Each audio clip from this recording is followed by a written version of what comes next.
Hello, everyone. Welcome to the breakdown. I am Tanya Lee and the lovely Johanna Burkhardt. This is episode 126, and we are talking tonight about the Mandela Effect. I know that, before we even got into this topic of the Mandela Effect, Johanna really wanted to talk about timeline jumps and so forth. And I was like, oh, you mean the Mandela Effect? Actually, I don't think I even remembered the name, right, Johanna? Oh, I don't hear you, Johanna. Did you go? I said they don't call it the Mandela Effect. Oh, yes, that's right. They don't call it the Mandela. So I'm like, whatever you want to call it. Well, I didn't call it that. In fact, I messed the name up on there because a friend of mine told me about this a couple of years back, and I knew about the theory, and that's how I knew about it. So my friend, awesome Mikey, as he likes to be told, he told me about the Mandela Effect, and I was kind of like, well, what is this all about? But basically, the Mandela Effect refers to a situation in which a large mass of people believe that an event occurred when it actually did not. And so it comes to this theory of like, did it happen, or where are these people coming up, since it's such a mass population? Now there is the theory of also false memory, where you can remember things a different way because it's suggestive to you. It's already coming in. So there could be multiple different ways, but whether it's alternate realities, time jumps, parallel universes, all of this came back into a theory called this Mandela Effect. I actually looked up the origin of it just because I was curious about where it actually came from, not so much the name and so forth. But basically, with the Mandela Effect is that a lot of people believed Nelson Mandela, the South African president, had passed away. He had been through prison and so forth. A lot of people believe that he passed away within prison in the 1980s. Now, I just learned about this. Like, I had no idea that people had these alternate perceptions. Go on, continue. No. I've been under a rock. You're like, what? No, when did that happen? So that's where it came about. But I was more curious the fact of where it came about. It was actually coined in 2009 by a woman named Fiona Broom. She published a website dealing with this observance, and what she had found out with this whole Mandela Effect, that was just one of it, that there's all different isolated events of this, and there's a lot of pop culture events of this. But what I found more interesting was actually Fiona, because not only is she an author and a researcher, but she writes books about ghost hunting and paranormal research. So she's very tuned in that level. And I went, oh, well, this makes sense. But Broom's theory is that all times there are multiple realities of each universe, the multiverse, and that within each universe, there are variations of objects, events, and people.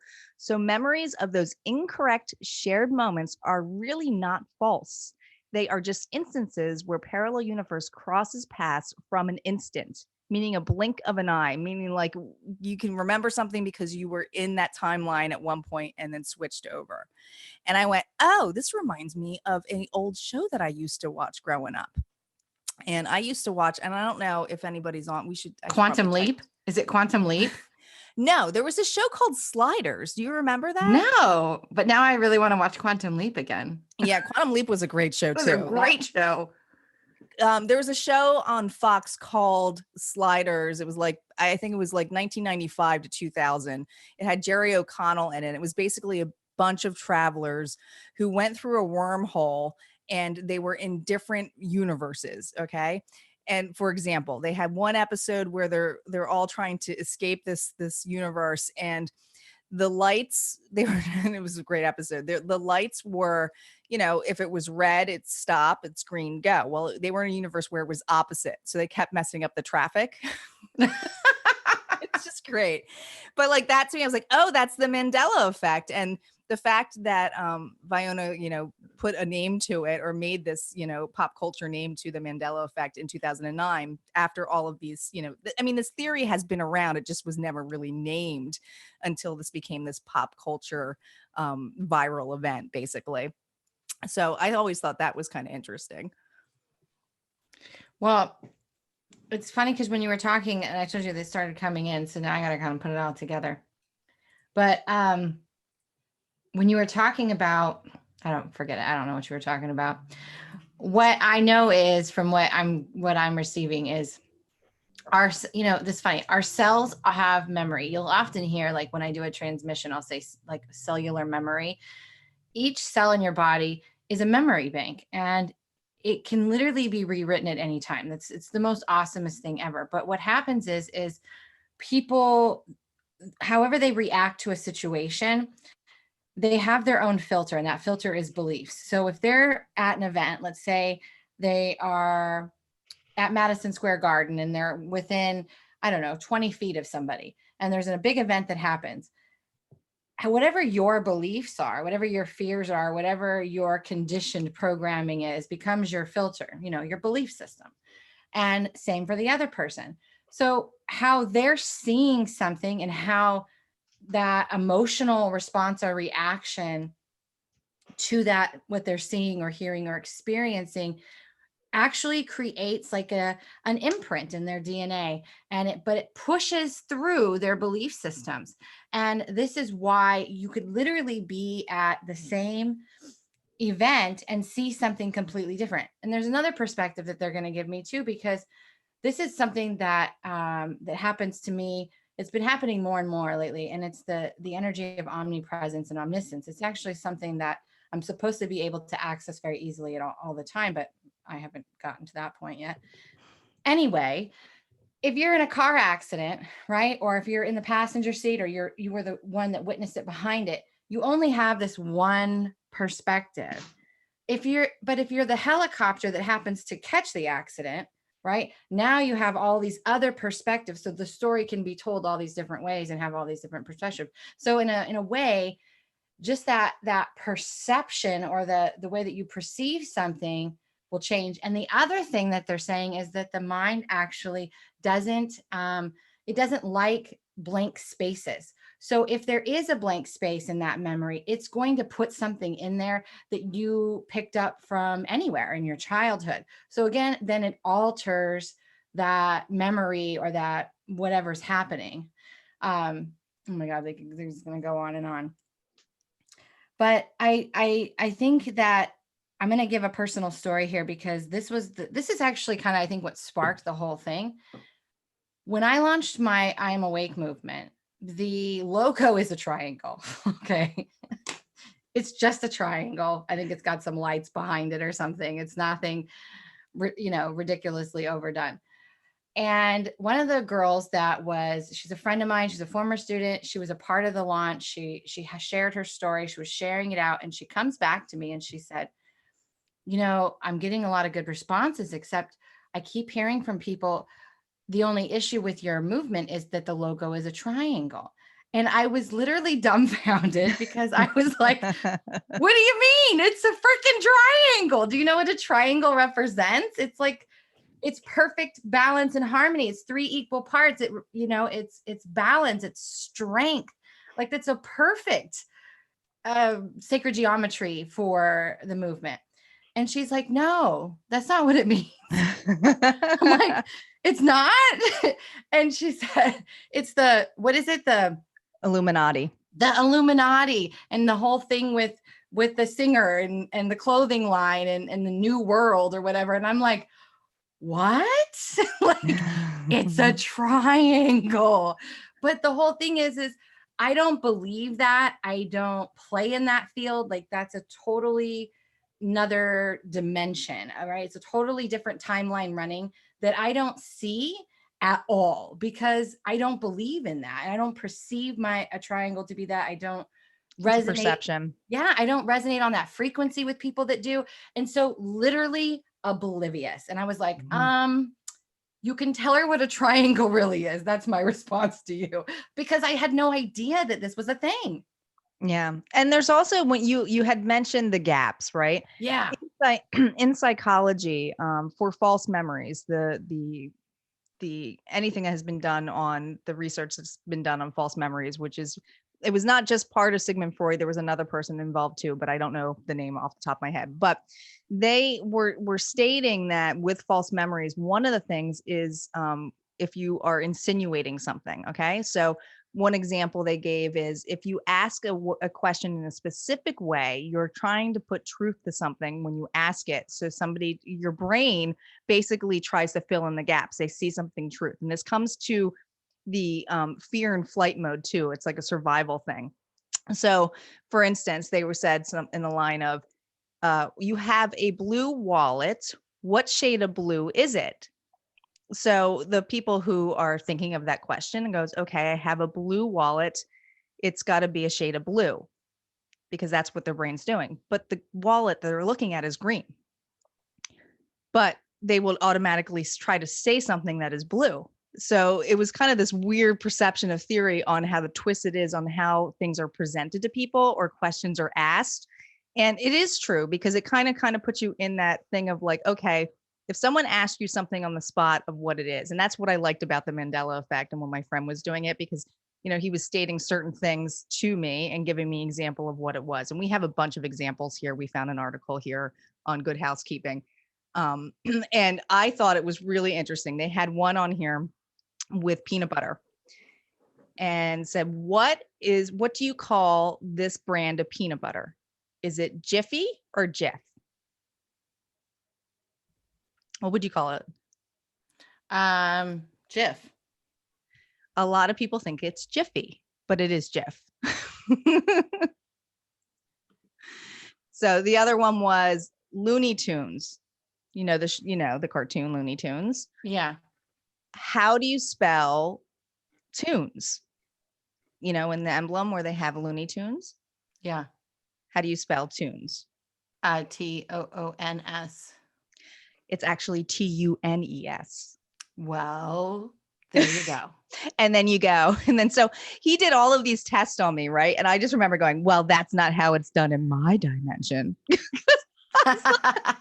It just became this inner joke because it's like, well, wait a minute, what? And then that's where it became like these really mind-blowing things because there's so many of these. There's so many example of these, especially in pop culture. And I think that's the fun thing. I think another one is the Berenstain Bears. Yeah, I heard that one. And I did the Steen. Okay, I did too. Yeah. I remember them being the Berenstain Bears, Stein. So like, I was like, what? No, it's not Stain. I'm like, no, that's not right. And then, well, I think there's one that I know that I used to run into. I was the show. God, I don't even know if anybody's gonna know the show but the show Gem with the pink hair. Yes. Was it JEM or GEM? JEM. See, I always thought it was GEM. What? No. What? That's funny. That's the dimension I was living in, okay? I just want to say Lynette also thought it was Looney Tunes. She thought it was TOO. Yes, thank you, Lynette. You're not alone. Thank you, Lynette. I knew you were my ride or die riding on that dimension with me. What about the 4 women who were in New York City and had a show? You know the show? It was called Sex in the City. Okay, what is it called? Sex in the City? It's Sex and the City. Is it fucking really? F-bombed it. No way. I know. I never watched that show, but I had no idea. I think there's things too, like I sometimes talk too fast, so I like get a word stuck in my head. So like that's what I end up saying. So that happens to me all the time. So when this effect, like when I was starting to do this, I was like, man, this is just not even mind blowing to me because I just say things wrong all the time. Right, me too. Like it's really not that much of a difference in that level. No, but the alternate reality theories, this is something that I do want to touch on because I'm going to take this a little bit more quantum here just because it's here. And oh boy. Yeah, I I had to use the know. quantum leap. I had to use the quantum leap saying, oh boy. Darn. Go ahead. But I just want to ask, I want you guys to really think about something. Have you ever been somewhere and you swear you see somebody's doppelganger? You're like, Yes. that is that person. Well, here's the thing. If you have ever gotten a phone call or a text message and someone's like, oh my God, I saw you here and you were doing this and you were doing that. And I'm like, no, I wasn't. I was over here. And they're like, no, we talked and everything. And you're like, you are losing your mind. This did not happen. Well, guess what? It probably did happen because when we'll be diving into timelines a little bit here, but there are multiple realities or timelines of you right now running all at the same time. And you can, when we're talking about that cellular memory being like this blank slate of possibility that can be easily imprinted by your emotional response or reaction. You got to think about that, because at any time you can choose to, what Tanya likes to say, talk, like step into your higher self or consult your higher self. So you could step into that timeline, and if you reprogram yourself, well, now you're there. And then but there's all these other versions of you playing out the same story on different levels. So you can go back down. I mean, it's not easy to do. I mean, but you can do it. Or you can go up and continue to raise your vibration and go into that other timeline.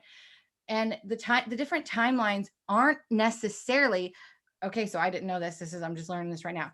The timelines aren't necessarily all on different dimensions, right? So like different vibrations. There can be multiple timelines running in the same dimension or plane. So think of that as dimensions, as like elevators going up or down, right? So you're going to go up a level, you're going to go up higher vibrations or lower vibrations. And the vibration is just the rate of speed of which you process something. So, but with the timelines, you can have multiple cables running through the same floor and then the next floor, so you can access all of these things. That's why we're just a fractal of the same source. And so I kind of like that theory, because then I don't feel so crazy when I'm talking to someone and they're like, no, we had a conversation. I'm like, in another reality, maybe. And it's like, duh, it wasn't another reality or another timeline. It just, I don't have that memory because I can access it. But again, I wasn't there present. And so again, my brain could fill in blank gaps that it doesn't understand with whatever the hell it wants, And so it gets really crazy, but at the same time, it's really kind of cool. Do you remember, and this was probably a year ago at this point. Do you remember when I was doing a lot of inner child work, my meditations? Yeah. And you had suggested, say, hey, how about you talk to, the future you? And I was like, yeah, I'll do that. And then you're like, maybe you should call them all in. And I went, yeah, I'll call all my inner child. And do you remember how freaked out I was? Because I was like, Johanna, I went in and there was like thousands of me and I couldn't hear. And I thought about it. And I went, you know what? This is no different. Like, this is all different like realities of what you can be. Right. It really is. And that's what's so great about, the collective energy in a sense of law of attraction and so forth, of what you can pull in. Right? What you can pull in as into what is this reality that you want, because you probably haven't already. Yeah. Well, you do, because you think about it, you can't create energy and you can't destroy it. So everything is energy. This pen is energy. My phone is energy. My whatever this is called is energy, right? Everything. So whatever it is, I don't know, kimono, I don't know what they call it. Whatever. But the cool thing is and I really, and I don't like to attach to anything, but I really attach to this philosophy or download or whatever you want to call it, possibility, because of the simple fact that it means if everything is energy and it cannot be created or destroyed, it can only transform, then every single one of your desires already exist. You just have to step on to the timeline or dimension that it's on, and then you can easily receive it. And so when I recently made a decision in my business, before I made it, I mean, it took me a few days, actually a lot longer than that, to make that decision, but I asked, let me see my highest possible timeline. And it didn't, what what I was getting ready to let go of didn't exist on it. So I knew that it was the right decision. But that's what I'm saying. Like, we are so amazing that we can access this. And then there are times when you find out that people think triangles or something demonic or crazy or something. And you're like, well, that's a timeline I don't want to go into. Thanks for sharing. I'm going to X-nay on that one. Thanks. Here's another example. You remember Kellogg's Fruit Loops? Yeah. With the toucan? Mm-hmm. How did they spell fruit? What do you mean? Is it just fruit? Fruit? Is that how you remember it? Yes. It's actually FROOT. Shut the front door. Yeah. Oh my gosh. I mean, this was my favorite because I was a huge fan of this game. Okay. This is my all-time favorite game, Monopoly. The banker. Do you remember what the banker looked like?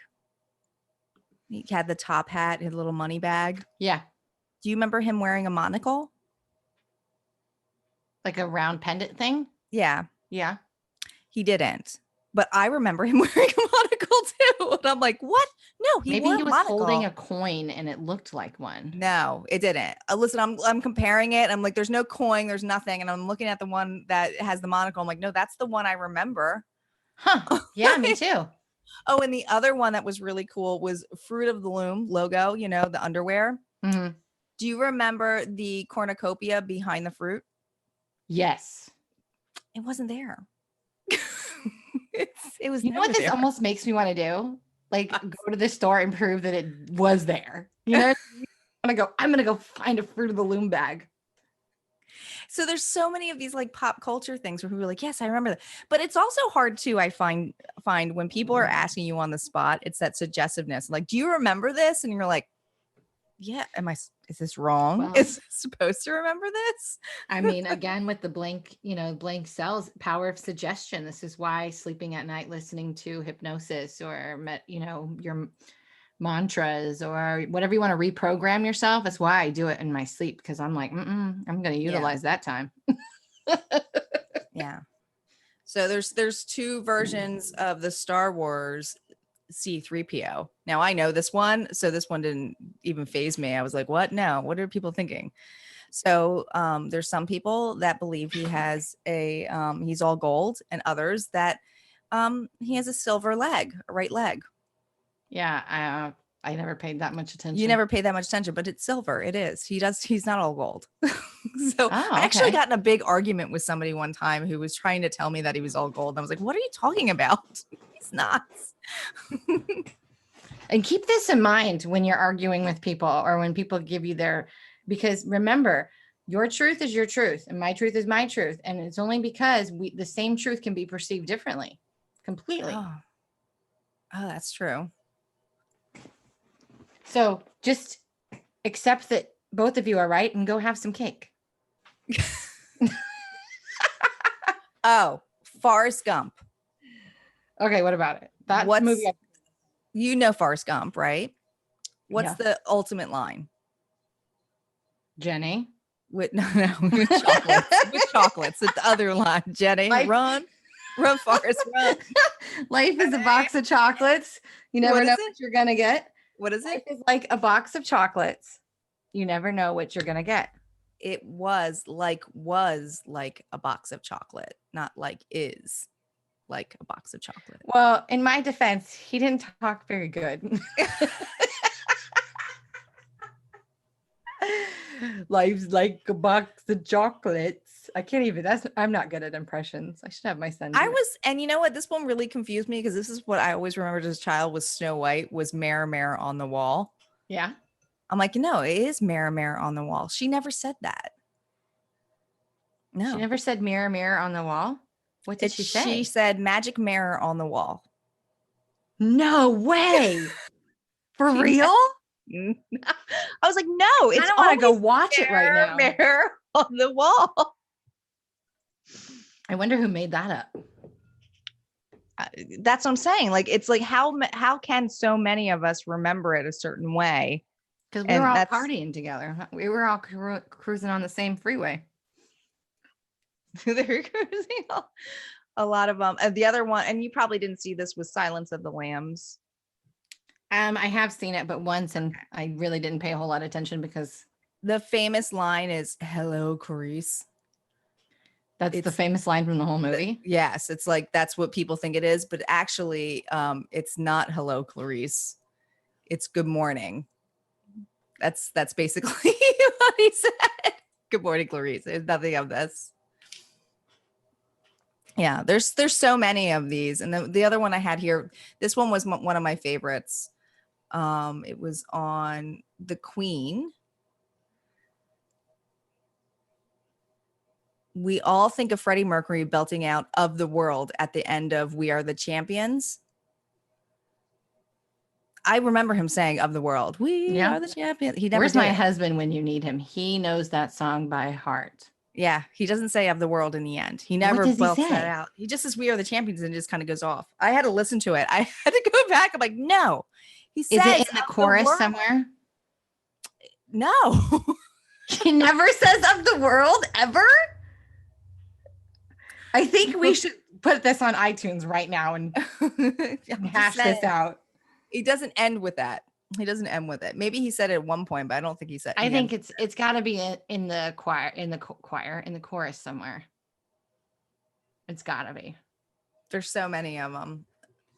So I want to ask our audience, whether you're live now or listening after, let us know. Lynette's playing with us. She's like, she went through all of them with us. Give us her examples. It's amazing. Yes, do what Lynette does. I want to know like what your answers were for each of those. Like if you got it, if that's, which one you had, and tell us like examples of times where you've experienced that. Do you ever want to, you know what I want to, sorry, I know what I want to do next time I see when I'm like someone who I know is a doppelganger. I want to go have a conversation with them. I had a doppelganger experience when I was in college. I lived in Astoria, and this is really bizarre. And back in the day, I did a lot of bar hopping. I used to go to the bars, and the bars knew me really well. But I would walk into the bar, and always these strangers came up to me and gave me hugs and started talking to me. And I had no clue what was going on. And then all of a sudden they would look shocked and go, "Oh my God, you're not so-and-so." And I'm like, "What?" And I'm like, and this happened to me at least 10 times. Wow. Like at least 10 times where I was going in. They're like, "Yeah, they think you look like somebody." And I'm like, "Who is this girl? Like, I want to see her. I need to meet this girl who looks like me." And you're like, "Show up on Thursday." So I went to this beer garden. And I was like, I'm waiting for her. So I'm like sitting here at the bar for Waiting like for 2 hours waiting to see my doppelganger, right? So I'm waiting, and this girl walks in. She looks nothing like me, right? But here's the thing.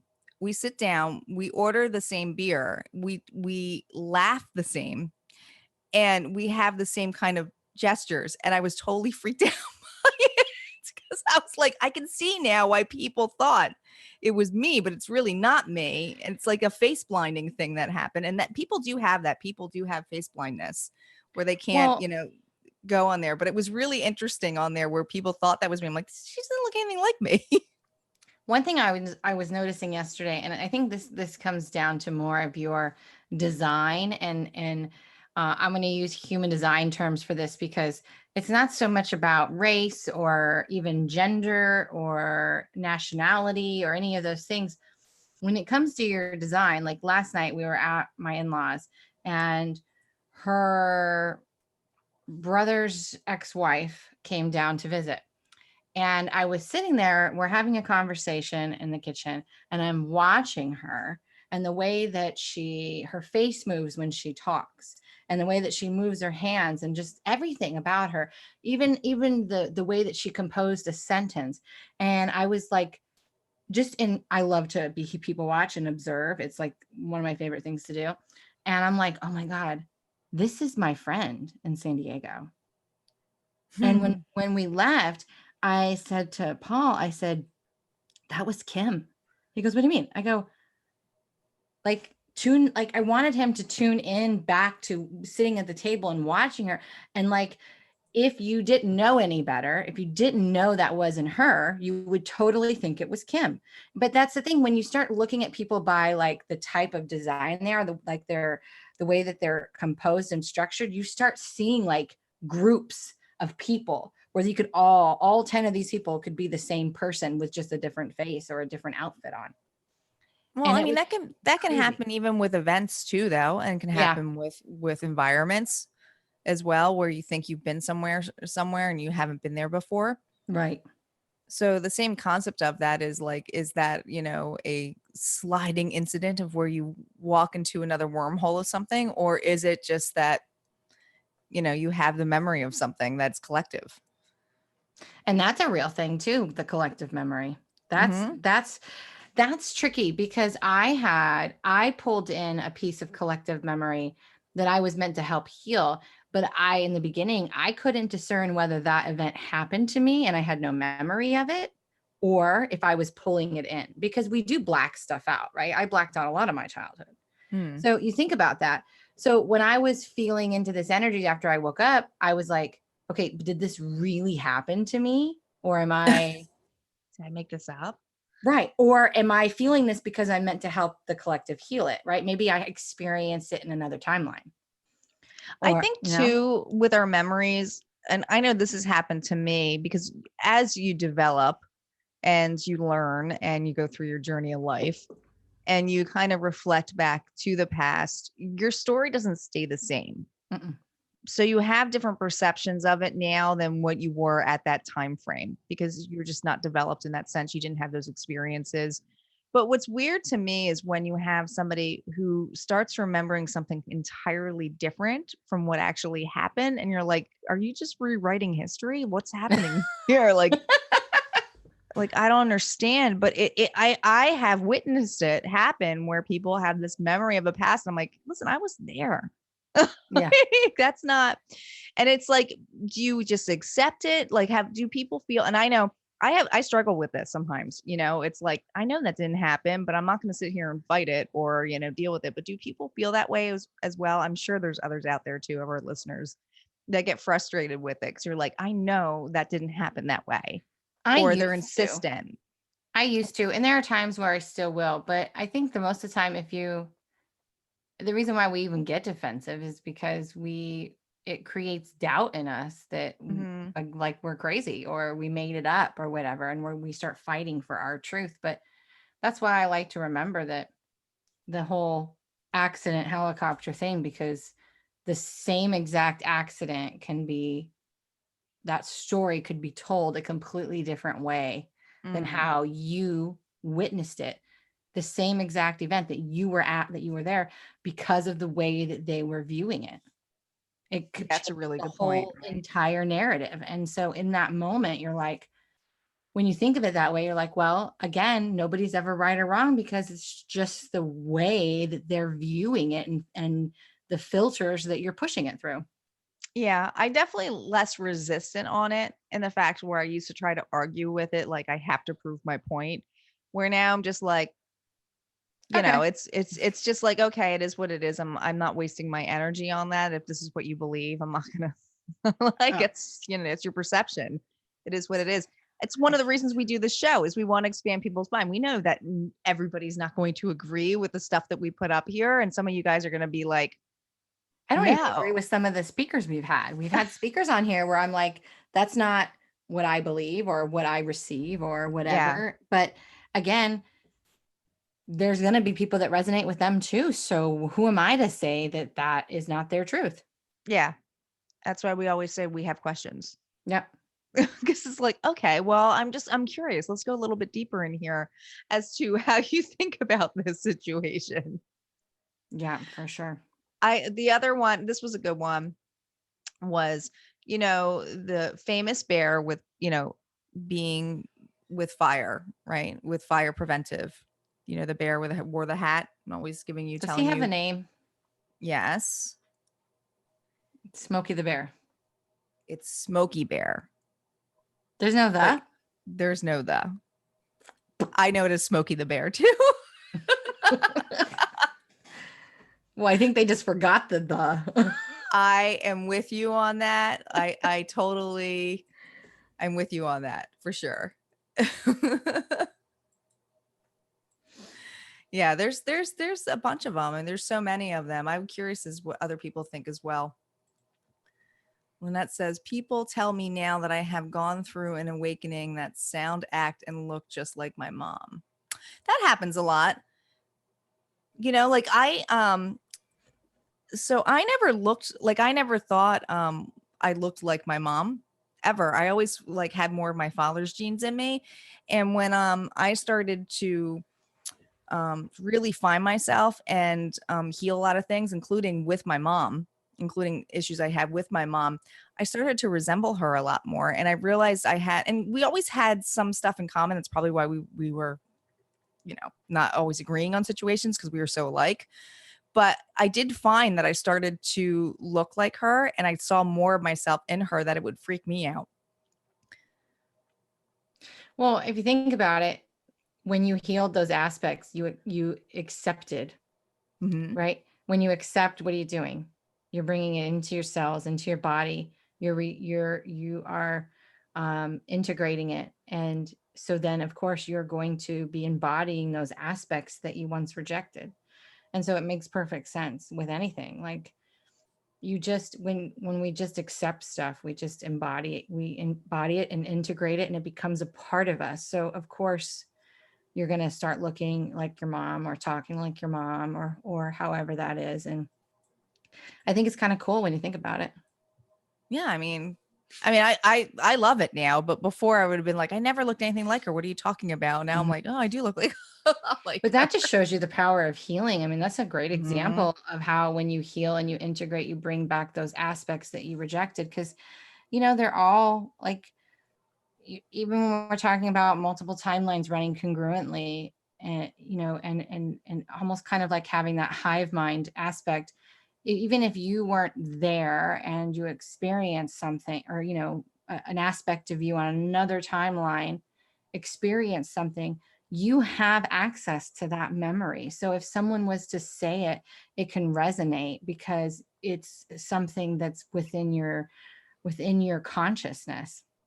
And there's another thing that they were talking about, and this started happening to me a couple of months ago, and it started to trip me out because I started doing a lot of timeline hopping in my sleep, and I started going on to other people's timelines and helping them and showing up, and vice versa. I was doing all this work and timelines were collapsing. And I started noticing that when I was awake and not in dream state, so standing in my kitchen or in my living room, I would start to see a glitch. And I say it like that because that's the only way I can describe it. So like if you're watching a TV show or computer and all of a sudden you get like this fractalism in the screen, that's what would show up in front of my eyes. The term's called sparkles. Well, no, the sparkles, well, for you, but for me, the sparkles are different. That is like, it would be blocks of like black and blue, and it would get all pixelated, and then it would be gone. Or another time I would see wavelengths like the mirage on a hot day on the road in the middle of my house, like a portal opening up, and it was just timelines collapsing. For me, the little sparks of light that I see, they're like fireflies. Those are when I see the galactics. Oh, there's an actual term called the sparkles theory. That's what I'm talking about. So those are the glitches that you see. So when people see glitches, or they see things that, all of a sudden is a blip. Never heard of it. It's called the sparkles theory. I think it's the same woman, Viola Broom, who came up with that theory. I'm not even joking. She's just the theory creator. Which is a fairy. She's a theory creator. Which is so funny because I knew nothing about her, and I started like digging deep on her, and she's very adamant about like, this is not a conspiracy theory, because I guess a lot of conspiracy theorists try to approach her for debunking stuff, because once you're into that kind of thing, it becomes kind of like a cult thing. So she's like adamant, like it's not the same thing. It has nothing to do with conspiracy theory. This is like a separate entity on its own. This is like, I'm talking about multiverse universes and parallel and alternate and not, conspiracy Yeah. theory of somebody controlling a situation of what we see or what's happening in here. So I thought Well, that and was then interesting. think about deja vu, right? Mhm. When I experience deja vu, and I think deja vu is a little bit differently, when I come to a space, especially if I'm like going to a physical location or I'm meeting somebody in person, if I will literally get like, I feel like I have like these blips going on, and and I feel it, and I'm like, God, I know I've been here, and I start getting these like Right. this action, and that's, so it could be a couple of things, right? But the most one that I feel is I have now joined into a timeline with another aspect of myself, like, and I'm starting to embody that timeline, so I'm starting to have that resonance. Mm. And then it starts to settle down, and now I've shifted completely. And so, and I last was like, okay, so they're saying that's kind of like synchronicity too. So like once you start seeing the synchronicities, eventually it becomes a programming, and you end up on that space, and the synchronicities are almost like a guide. They're like directing you on the GPS system to that next highest vibration.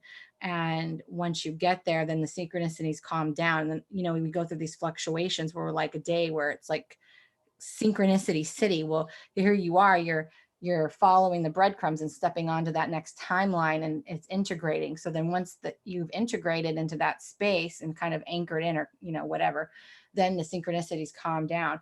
And that's literally just what they're telling me right now. So I had never even thought of it that way, but No, it's kind of interesting. it is, isn't it? So now I kind of want to pay a little bit more attention to my synchronicity. Wait a minute. It's I think it's one of the things when you get premonitions too, because that's kind of, it's not necessarily a deja vu, Yeah. but for me, I had a lot of things where I drew things as a child, or things that I kept that are basically happening now. Yeah, you showed me some of those. Yeah. And, I was very lucky. I kept a diary since I was 7. So I was able to keep a lot of stuff, and I just hold on to, I'm a pack rat. But it's weird to be able to document things that have come out now that I like wrote about. And it became this thing of like, was I manifesting, or did I really see it? And like, that's like kind of a combination. What do you think, Johanna? Like, I feel like it's a Well, combination of both, right? yes and no, because I know how psychic you are, or you're capable of being. So there's that. But at the same time, if you think about if you think about manifesting, all you're doing is transforming the energy of your desire into existence and calling it, you're actually in that process of transforming it. So the more that you follow that breadcrumb trail and step onto it, you are manifesting it, but you had to follow that trail of your psychic vision, Yeah. and get there. So it's both. It's both at the same time, if you ask me. Yeah. It's weird. It's it's a weird combination. But I just have to say, for anybody's listening, I think it is the most coolest thing that you documented everything, journaling from the age of 7. I've only been journaling for a few years, and it started with my awareness of my awakening. But I will tell you, I recently have been going back because of writing my book. You kind of go Yeah. back and get into that energy, and I'm like, holy shit. Yeah. I would have done anything back then to be where I am right now. So I love the fact that you have, and this is totally off topic, but I just have to say, if you're not journaling, start doing it. Like, seriously. It really is. And it's one of the reasons why I started vlogging too, is because I went from journaling to vlogging, right? And I did a lot of it because I wanted to, and we are totally off topic, but I wanted to do it because I wanted to face myself and see how my reactions were and so forth. And even going back into that, and I don't like to watch myself. This is not something I like to do. It's just, I did that to face a fear. It's a fear that I wanted to challenge myself to get through. And that's why I wanted to do more of this, because I was extremely shy. I was a very extremely shy child. My nickname was Mousy. I was shy. I did not like to speak up. I Always did the not like to quiet ones talk. you got to worry about. Yeah. Lo and behold, it went from Mousy to Mouthy. Yeah. As I got older. That's what I said. You got to worry about the quiet ones. Yeah. Yeah. So, but those things that you face. And I always recommend it too, especially journaling, but also doing the vlogging as well, because there's so many times where we don't talk to ourselves, and it's kind of a good practice to do that. And also, your memory is not the same as what you were Mm-mm. at that time. And that's Yep. the whole part of this, effect as well, is that yeah, do I believe that this effect happens? Yeah, obviously. I mean, people are going through it. Like, Yeah. there's mass amount of people who are remembering things at a specific way. Can I say they all have false memories? I mean, that's a lot of people. Right. I believe in collective energy, so I mean, I'm kind of like, well, that's just part of it. Like, there's going to be a part of us where there's going to be some of us who are believing things in a certain way, where we were the time frame. As to where we remember what dimension we were, universe, at that particular time, we probably don't. We probably are going so quickly that we don't realize it.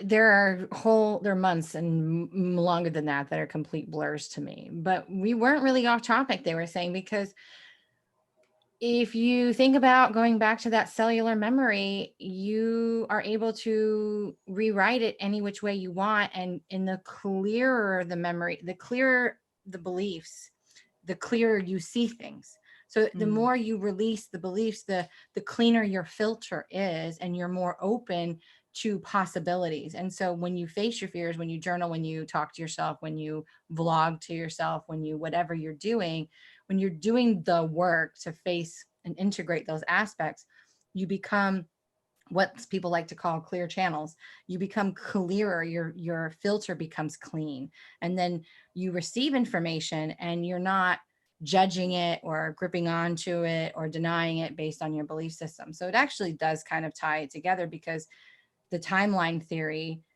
is for me, from a channeled perspective, is based off of perception, and perception is based off emotional reaction. So Yeah. it all goes together. Listen, I just want to start a hashtag trend tonight, that if you have a disagreement with somebody because you guys have two perceptions of what actually happened, I just want you to say, not in my dimension. Yes. Hashtag that. I think we should be called the hashtag sisters. Not in my dimension. I wish I would have had this yesterday. Not my dimension. Listen, you can't go wrong with somebody in that sense. You really can't. It ends it. And they're going to laugh. So yes, they will probably laugh and lighten the moments. And you're going to be like, that's the hashtag. Don't hashtag replay. Hashtag not in my dimension. Yeah, we don't want to see replay. If you do replay, we know that you're the people who are in a different timeline than us. Yeah. Well, and that's the other thing. Oh my God. Okay. So think about this too. So not just, I mean, time being so fluid, and Tanya, I know you know this with being a tarot reader, right? And doing readings. And I recently shifted my energy readings to be that way too, because I was struggling with containing it in a timeline of 1st to the 30th. I was like, this is not fitting for me anymore. And so they said time is fluid. Mm-hmm. But when I was in Boston earlier this year, and I think I may have mentioned this on here, I don't know. So anyway, White Eagle was being channeled, and he said something that changed my perception and my life forever. I was like, holy crap, mind blown. White Eagle's he's the ancestor, right? Yeah. Who focuses on the ancestors. Guy, yeah, feathers. I remember him. Okay. Yeah. So he said to think about it in time zones, right? So I'm on the East Coast, right? Tanya and I are on the East Coast. So right now it's 9:19 as this is being recorded. But Hawaii is before us, right? So they are in a different timeline, a different time zone, a different thing, but it's happening all at the same time. And Australia is in the future. So Hawaii is in the past and Australia is in the future. It's 9 o'clock in the morning there. But it's all happening right now. So I want you to think about that, because somebody literally created. I feel like we're talking about Spaceballs right now. I never even seen that movie, but somebody created a clock, right? And created time and put them in zones. So it's literally all happening at the same time, yet it's not, because it's not night. It's not 9 o'clock for Hawaii yet. And for Australia, it's 9 a.m. So it blows your mind when you think about it that way, that time really doesn't exist. And so we're all just floating around out here, stressing out over nothing. I say that spiel in every reading that I do. Time is fluid, it's flowing. Don't put a number to it, don't put a time to it, because it's true. Because when you're especially for a reader, when you are tapping into collective energy, it's a lot. It's very different from when you're tapping into one person who's next to you and you're doing a personal reading. It's um there's a lot of trust in collective reading, a lot of trust, because whatever comes out, you're like, all right, well, I'm just going to channel and say what it's got to say. And then you say what you got to say and you go, I have no idea how that's going to resonate, but we'll see what happens. Well, and But it does, yeah. there are collective people that it resonates. And that's why there's so many people that resonate with it, collective energy, because people are the same particular vibrations at that time. That's why, astrology is so huge. And Yeah. there, because we're not all on our own. But think about those time zones as dimensions. Okay. So we're going to use the time zone theory as dimensions. So I was limiting myself on my YouTube channel by saying October 2019 reading, right? Energy reading. We're only searching for that. Then it was over. But here's the thing. Somebody, right? Let's just say that it is 2 dimensions below me. I don't like to use a hierarchy, but for linear purposes, I'm going to. So if I'm living on the 7th dimension, right, and someone's on the 3rd dimension or the 4th or the 5th, when they start to rise up, they're going to need that information, because they will be now in that collective. Does that make sense? They have now entered that time zone. They've traveled to it. And so we have to remember, if you're watching this and you are a reader, like, let that sink in, that time is fluid, and that what you say today may resonate for somebody in 2 years. Yeah, it's timeless. And I believe that the people find the message, even what, I mean, listen, I've been at times where I've been perusing something and it's like 2 years old and it resonates with me. Yep. So you just never know when someone does it. And that's what's so the beauty about channelers and mediums, is that, we utilize our gifts to get the message out. And it's like, we just trust the fact that somebody had to hear it.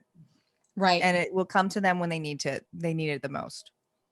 And the best responses I've ever gotten on like Facebook Lives and such are when I just kept getting this nudge to share a personal story or a personal experience. And I'm like, what does this have to do with anything? And I would get on, I say, you know what? Someone obviously needed to hear this. And I always start them that way when it's like that. Yeah. Or I got the nudge to do this. And every single time I will get someone who says, that was for me. Yeah, I know. It's like, it becomes a mass population. It's not different from this at all. It's not different from the Mandela effect. Or, if even the false memories of like, how can a collective person people have all these false memories? And it's like, it's not different. False to them. Yeah, it's not false. So there's some perception there that is truth for them, that they are seeing at that particular time in that particular vibration. Yeah. And another fact, listen, this going again, if you follow me at all, I say this all the time. There's no right or wrong. There's only possibility and opportunity. And knowing that people of huge masses can have such differing opinions, yet same collectively, right? Like this whole mass over here and this whole mass over here. It just shows you that when we go to make decisions, there is no right or wrong. Each one is going to provide something, or going to be a truth or resonance for something. And it takes the pressure off, right? So these things, the misspellings, or the fact that they thought Mandela was dead or whatever, it served their timeline. So it was their truth, right? Yeah. So it's not right or wrong. It's just another possibility. I like it. I like things that take the pressure off. They take the pressure off, right? And I think, I think we're getting close to the tail end here, but quit limiting my time, Tanya. I know, I'm limiting your time. It's the 3D in me.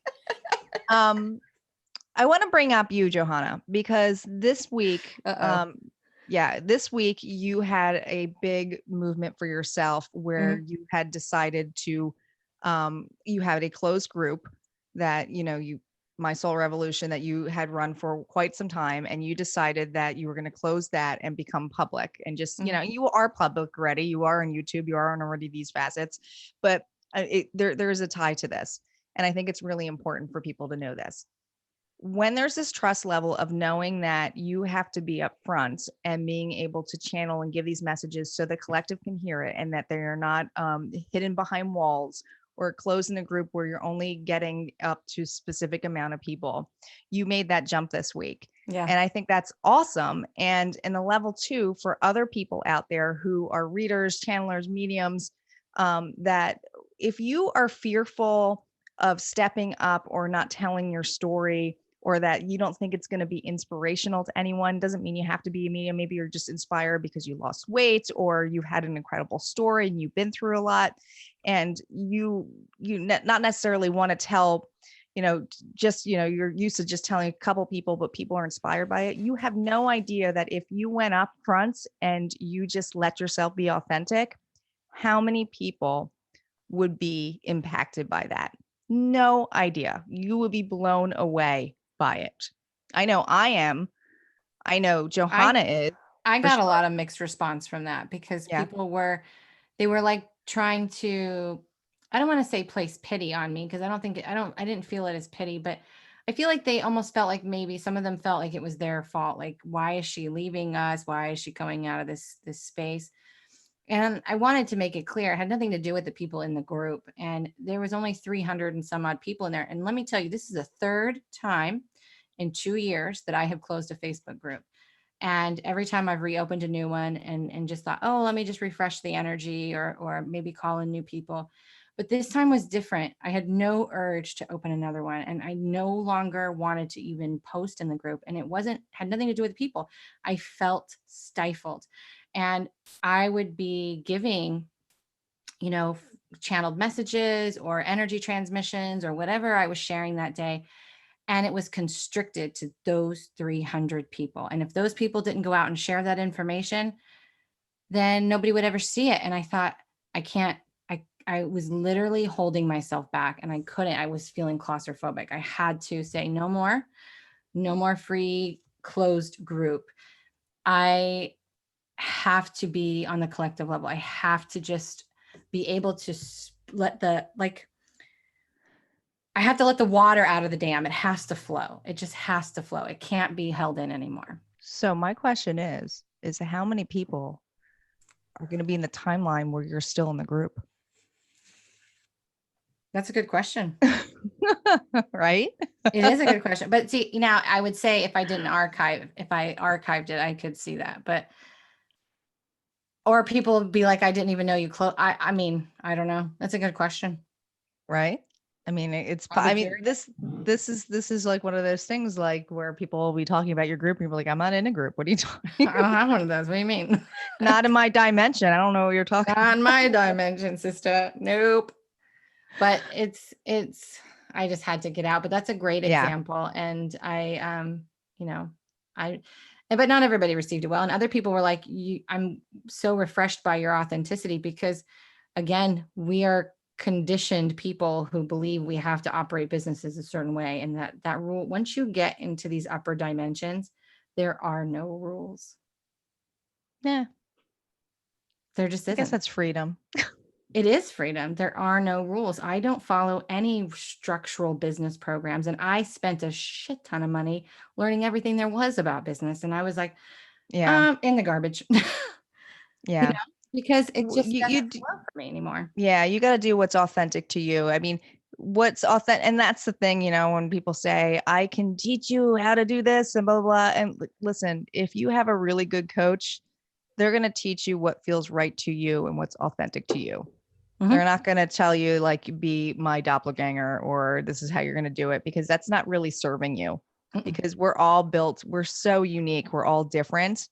And even though there's different perceptions out of here, what we remember and stuff, we just got to really consider how does it make us feel, and what's authentic to us. And the people that do that and boost you in that level, those are the true light workers out there, in my eyes.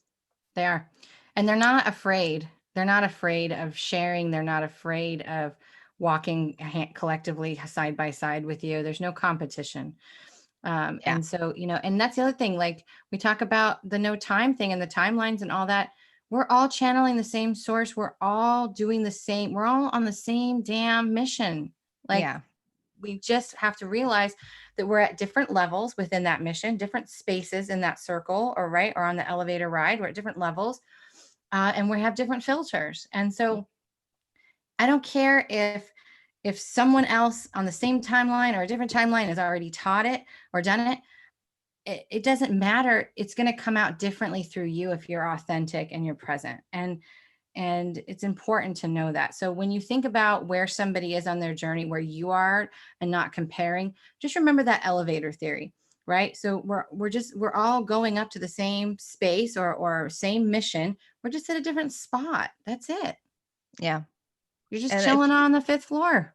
And if you can accept that and allow people to be different and not try to fit, because most of the time we get upset and angry at somebody because they're not doing something that we expect them to do. If you can really allow that to let them just be, and then listen, there's the difference between being disrespectful and that, but yes, major difference. But if you can allow a person to just be and know that you can't fix or change a person, that it's their job, that it's like a huge relief on you. It's not on your shoulders to do that. And it's like when you realize it's just you that you have to take care of, it's like, oh wow. So it's hard for people though. It's hard for people to do that. Because it's easier to look and fix somebody else's shit than your own. It's hard absolutely. to look in the mirror. It's hard to look in the mirror. Mm-hmm. Yeah, no, I hear you. But your relationships will be your mirror. So good luck with that. Good luck. And that's how we'll end the show. Good luck Not with that. on my dimension. No. For sure. So listen, we got some awesome, because next week we already are in October, my favorite month, because it's got my favorite holiday, which is Halloween. We have some amazing, our theme is mediumship. So we have some amazing different types of mediums coming on for the month of October. And we are starting it off next week about mediumship with Zen Rose Garden. I am excited to have this duo on board. And if you guys are, curious about mediumship, of, contacting the other side, tune into this, guys. Cause these guys are awesome. They break the bullshit stuff around, and they are teachers, and they're pretty cool duo. So I'm excited to have them on board. So tune in next week. All right. And we will see you next time. All right, guys. See you later.